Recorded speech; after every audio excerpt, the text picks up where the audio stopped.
I woke up with the hangover, hence the glasses indoors.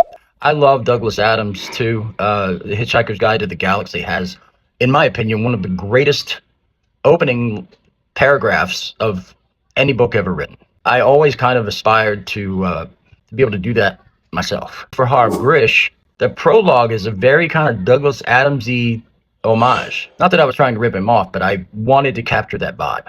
I kind of think I nailed it. For comparison, here are the two opening paragraphs of The Hitchhiker's Guide to the Galaxy. Far out in the uncharted backwaters of the unfashionable end of the western spiral arm of the galaxy lies a small, unregarded yellow sun. Orbiting this at a distance of roughly 98 million miles is an utterly insignificant little blue-green planet, whose ape-descended life forms are so amazingly primitive that they still think digital watches are a pretty neat idea. This planet has, or rather had, a problem, which was this. Most of the people living on it were unhappy, for pretty much of the time. Many solutions were suggested for this problem, but most of these were largely concerned with the movements of small green pieces of paper, which is odd because, on the whole, it wasn't the small green pieces of paper that were unhappy.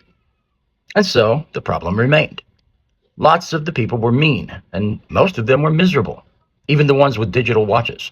And in keeping with that vibe, even though this story is set in Greenville, South Carolina, I had Nigel, who's an Englishman, narrate it for the audiobook, because I wanted it to have that kind of Richard Attenborough, here's this man and we're watching him, almost like a nature documentary, because he's such a fascinating character study. And then, this is my prologue to Harv Grish. Situated neatly on the corner of Carmen Wood and Parnell Lane, the Grish home sat unassumingly just inside the wrong part of the right neighbourhood. The grass was always a week overgrown, and its untended flower beds yielded few, if any, buds. Most lay in brown clumps beneath the sweltering Greenville sunshine. The yard was a smattering of small reddish hills that, when disturbed, produced ferocious armies of fire ants that spread out nearly 2 feet in search of the offender.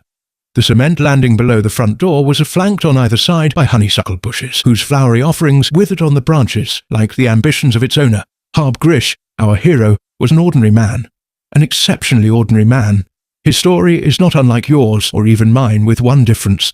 The fates, or God, or whomever you believe controls such things, had divined an extraordinary destiny for the exceptionally ordinary Mr. Grish. Tell me what you think. How did I do? My Substack's free. What are you waiting for?